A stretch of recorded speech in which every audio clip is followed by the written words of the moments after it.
You were on some teams that accomplished a lot of firsts at South Carolina. We'll start first in 2010 with the obvious. You go to the SEC title game. You're still a part of the only team to ever do that at South Carolina. We could spend the entire show just talking about that 2010 year, from Alabama to playing against Auburn in the SEC championship. Just walk me through again that 2010 season.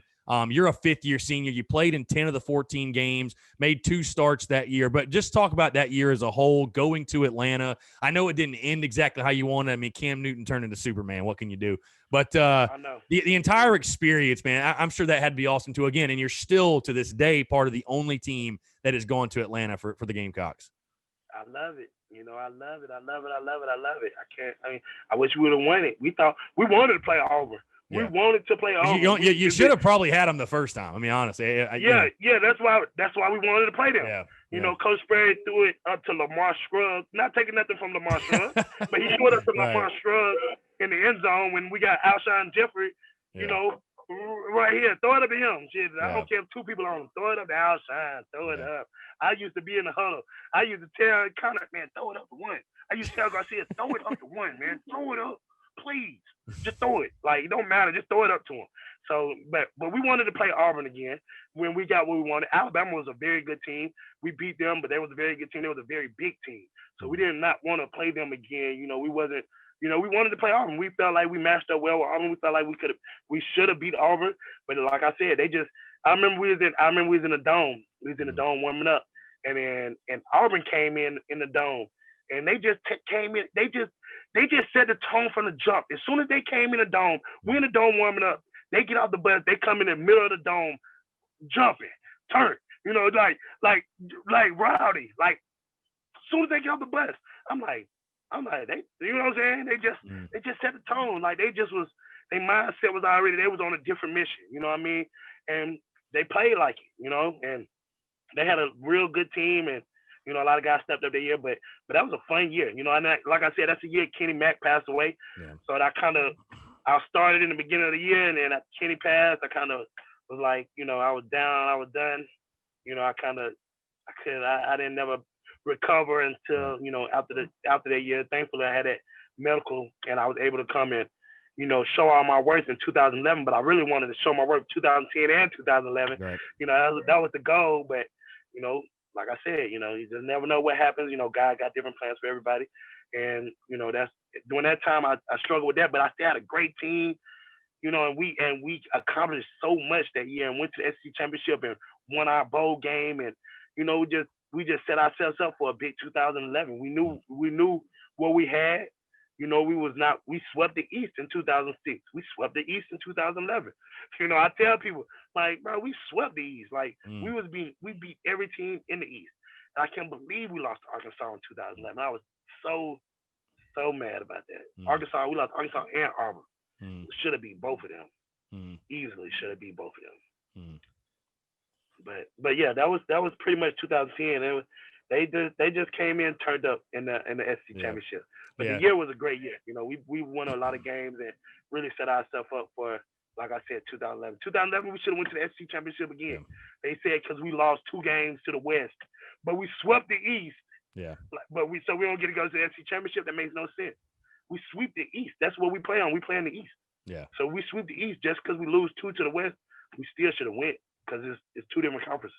Yeah. And then that 11 season, again, you make your biggest impact, I would argue, as a Gamecock. And again, you come in as a 6th-year senior offensive lineman. I mean, you came out of spring drills at the top of the depth chart at right guard. You had the most experience of any returning lineman. And again, you made 12 starts in 2011. And you were truly the anchor of that offensive line in 2011. Again, another fantastic group. Marcus Lattimore running the football. Obviously, you go through the quarterback change in the middle of the season with Connor Shaw taking over for Steven Garcia with his issues getting kicked off the team. But again, another first where, again, we talked to, it's not just Terrence Campbell. It's Terrence Campbell, part of the first ever Gamecocks team and the only to ever go to Atlanta. And then also part of the first ever Gamecocks team to win 11 games. And that's something that nobody can ever take away from you. Just What does that mean to you? Because I know it probably means a lot in the moment when you're hoisting the trophy in the Capital One Bowl. You beat Nebraska, and I've heard from different guys you played with how great of a win that was and how special it was because Nebraska came in as this program, all this tradition.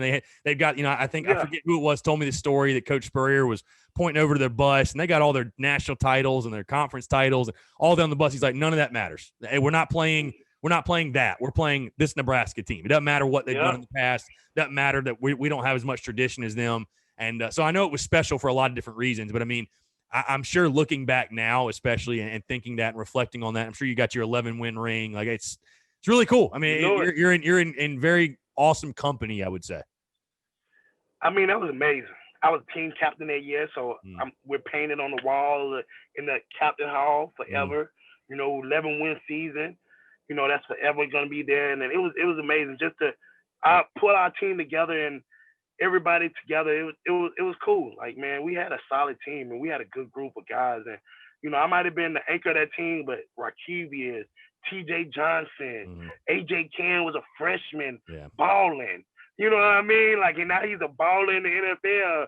Like, and Cal Nunn, Nasty Nunn. Like, man, we just had a good squad.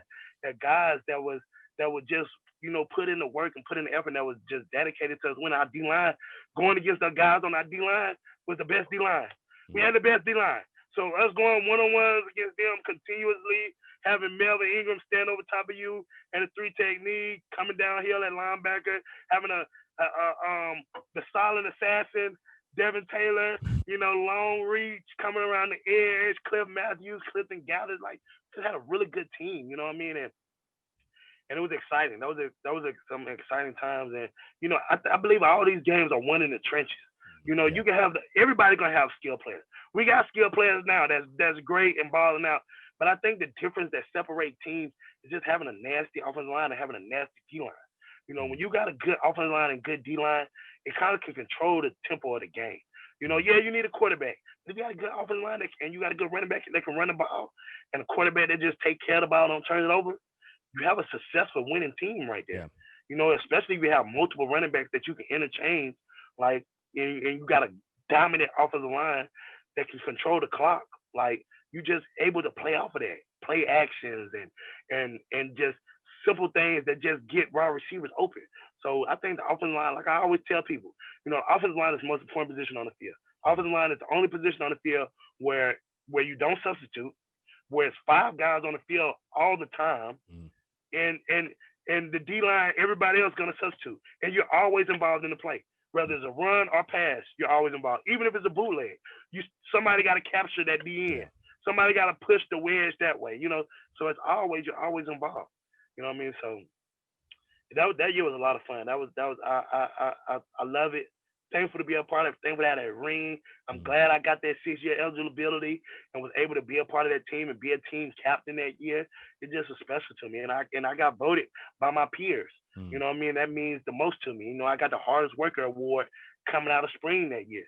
And that's what it's all about. You know what I mean? And when you got guys that just take that role of, putting it all out there and trying to get everything they can get out of it, the rest of the group just follow along.